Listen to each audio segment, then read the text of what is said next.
വികസനത്തിൽ അദ്ദേഹത്തിനുള്ള പങ്ക് വിവരിക്കാൻ സാധിക്കുന്നതല്ല. നമ്മുടെ രാഷ്ട്രപിതാവാണ് മഹാത്മാഗാന്ധി. സത്യത്തിൽ അടിയുറച്ച വ്യക്തി. അഹിംസയിലൂടെ അദ്ദേഹം എല്ലാ ഇന്ത്യക്കാരെയും ഒരു കുടക്കീഴിൽ കൊണ്ടുവന്നപ്പോഴാണ് സ്വാതന്ത്ര്യം എന്ന സ്വപ്നം സാക്ഷാത്കരിക്കപ്പെട്ടത്. അദ്ദേഹത്തിന്റെ സമരം സഹനമായിരുന്നു. സത്യവും നന്മയും സ്നേഹവും ഹൃദയത്തിൽ കുറിച്ചിട്ട വ്യക്തി. ബ്രിട്ടീഷുകാരുടെ കരങ്ങളിൽ നിന്നും ഇന്ത്യയെ മോചിപ്പിക്കാൻ ജീവിതം മാറ്റിവെച്ച മഹാൻ. സാധാരണക്കാരുടെ ഇടയിലേക്ക് ഇറങ്ങിയ സാധാരണക്കാരനായിരുന്നു അദ്ദേഹം. അധികാരങ്ങളെ മോഹിക്കാത്ത മനുഷ്യനെ സ്നേഹിച്ച നമ്മുടെ രാഷ്ട്രപിതാവിന്റെ ജന്മദിനമായ ഒക്ടോബർ 2-ാം തീയതിയാണ് ഭാരതം ഗാന്ധി ജയന്തിയായി ആചരിക്കുന്നത്. എല്ലാവർക്കും ഗാന്ധി ജയന്തി ആശംസകൾ നേർന്നുകൊണ്ട് എന്റെ വാക്കുകൾ നിർത്തുന്നു. നന്ദി. ജയ് ഹിന്ദ്. നമസ്കാരം. ഇന്ന് ഒക്ടോബർ 2 ഗാന്ധി ജയന്തി. ഗാന്ധി ജയന്തിയായി ബന്ധപ്പെട്ട എല്ലാവർക്കും എന്റെ ഹൃദയം നിറഞ്ഞ ആശംസകൾ.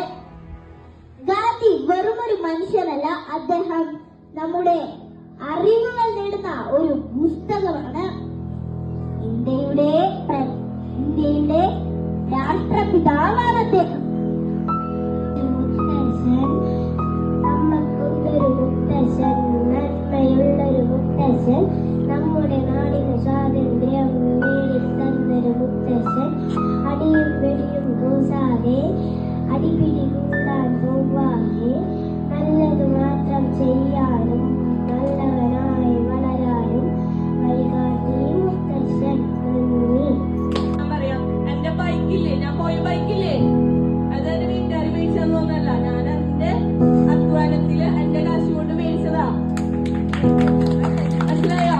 എന്റെ ബൈക്ക് വീടിന്റെ മുറ്റത്ത് എത്തിയപ്പോഴാണ് വീട്ടുകാരെ അറിയുന്നത് ഞാൻ ബൈക്ക് മേടിച്ചു എന്ന്. മനസ്സിലായോ? അത് കഴിഞ്ഞ് ഇപ്പൊ ഞാൻ ട്രിപ്പ് പോയതും എന്റെ പൈസ കൊണ്ടാ.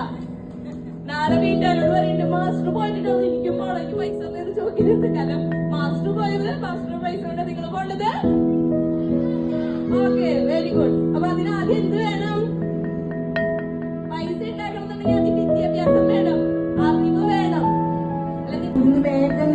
സ്കൂട്ടർ പഠിച്ച് ലൈസൻസ് ഒക്കെ എടുത്തു, അതും നമുക്ക് എടുക്കാനുള്ള ധൈര്യം കിട്ടിയില്ല. അപ്പൊ അവിടെ പരാതിപ്പെട്ടു.